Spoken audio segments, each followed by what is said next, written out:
नमस्कार प्रणाम भैया लोग। हम राइटर धनेधर कन स्वागत करते हैं हमेशा की तरह रहुआ लोग के अपन यूट्यूब चैनल में। तो हाँ भैया लोग, आज हम लेके आए बने रितेश पांडे जी के ट्रैक पे बहुत ही बम्फर होली के सॉन्ग भैया लोग, जो उनका एगो गाना मार्केट में बहुत बवाल मचले रहा भैया लोग।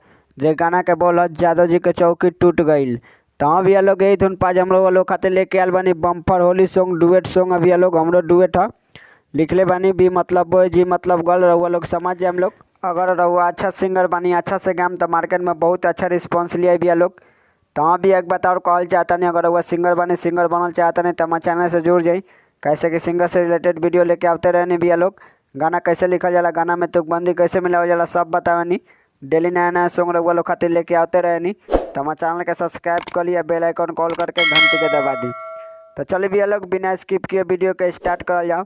तो वीडियो के लास्ट तक देखते रहे हम लोग। तो चलिए लोग, पहले रहुआ लोग एक नज़र पढ़ के बता दी, बाद में डेमो गा दें भैया लोग। तो चलिए लोग स्टार्ट करल जाओ। तो लड़की के बोलबा भैया लोग, जीजा और साली के तू जोड़ तारा नाता, करब तू घोटाला बाबू हमके ही बुझाता। ये दो बार आई भैया लोग। फिर से लड़किए के बोलबा, सब डलबक का रंग एक बारे में। एक बार आई भैया लोग। फिर से लड़का के बोलबा, होलियो में चोलियो तब फट जाला जान, ले ला तू माजा कुंवारे में। ये 3 बार आई भैया लोग। तो चलिए लोग, रउआ लोग डेमो गा के सुना दे, स्पष्ट हो जी भैया लोग। तो चलिए लोग स्टार्ट करल जाओ। अजी जाई और साली के तू जोड़ तारा नाता, अरे करब तू घोटाला बाबू हमके ही बुझाता। अरे का करता र, अरे जीजा और साली के तू जोड़ तारा नाता, आ करब तू घोटाला बाबू हमके ही बुझाता। सब डलब का रंग एक बारे में, अरे होलियो में चोलियो तो फट जाला जान जान। अरे होलियो में चोलियो तो फट जाला जान, अले तुम आजा कुंवारे में। अरे होलियो में चोलियो तो फट जाला जान, अले तुम आजा कुंवारे में। तो हाँ भैया, ये रहा मुखरा। कैसा लगल? अच्छा लगल ना? तो एगो वीडियो के लाइक करी लोग, एगो प्यारा सा कमेंट करी लोग। अगर हमारे चैनल पर नया बन तो हमारे चैनल के सब्सक्राइब करी। तो चलिए भैया लोग, चलो जब फर्स्ट अंतरा में। तो चलिए भैया लोग, एक रहुआ लोग डायरेक्ट डेमो गा के सुना देता नहीं, लास्ट अंतरा पढ़ के बता दें तो रहुआ लोग के समझ में आ जाए। तो चलिए लोग स्टार्ट करल जाओ।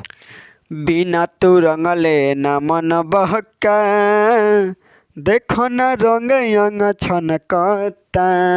बिना तू रंगले न मन बहका, देखो न रंग यंग छनकता। अरे घरे बिया भाभी सोना टाना लगे मारे, अरे केहू नहीं बोली होली हटे त्योहारे। ऐसे डल जनी धके कबारे में, अरे होलियो में चोलियो तो फट जाला जान जान। अरे होलियो में चोलियो तो फट जाला जान, अले तुम आजा कुंवारे में। अरे होलियो में चोलियो तो फट जाला जान, अले तुम आजा कुंवारे में। तो चलिए भैया लोग, अब चलो जाओ लास्ट अंतरा में। तो चलिए भैया लोग, एक वो लोग पढ़ के बता दी ना, तो फर्स्ट अंतरा समझ में ना भाई। तो चलिए लोग स्टार्ट करल जाओ। तो लड़की के बोलबा भैया लोग, नीचे तू जनी लगावा। ये 2 बार आई भैया लोग। फिर से लड़का के बोलबा, कर न माना लगे आव। यो 2 बार आई भैया लोग, लड़का लड़की दोनों साथ में। फिर से लड़किए के बोलबा, देखो सूरज बिट्टू रंग नीचे वाला छोड़ के।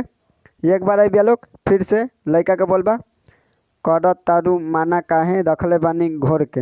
यो 1 बार आई भैया लोग।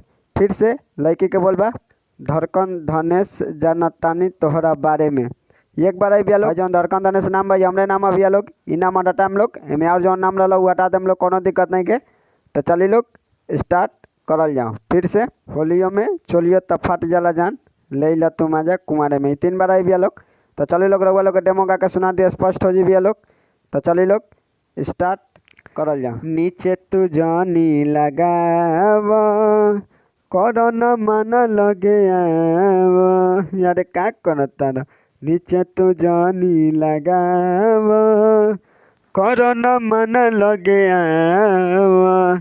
हाँ देखो सूरज बिट्टू रंग नीचे वाला छोड़ के कर तारू माना काहे रखले बानी घोर के। हाँ धड़कन धनेश जाना तानी तोहरा बारे में। अरे होलियो में छोलियो तो फट जाला जान जान। अरे होलियो में छोलियो तो फट जाला जान। अले तुम जकुआर में। अरे होलियो में छोलियो तो फट जाला जान। अरे ले तुम जकुआर में। अरे तनी सा डाले दा। तो उम्मीद करता हूँ भैया लोग रउआ लोग को सॉन्ग अच्छा लगला तो वीडियो को लाइक कर लो, कमेंट कर लो, शेयर कर लो भैया लोग। अगर हमारे चैनल पर नया बनता हमारे चैनल के सब्सक्राइब करी।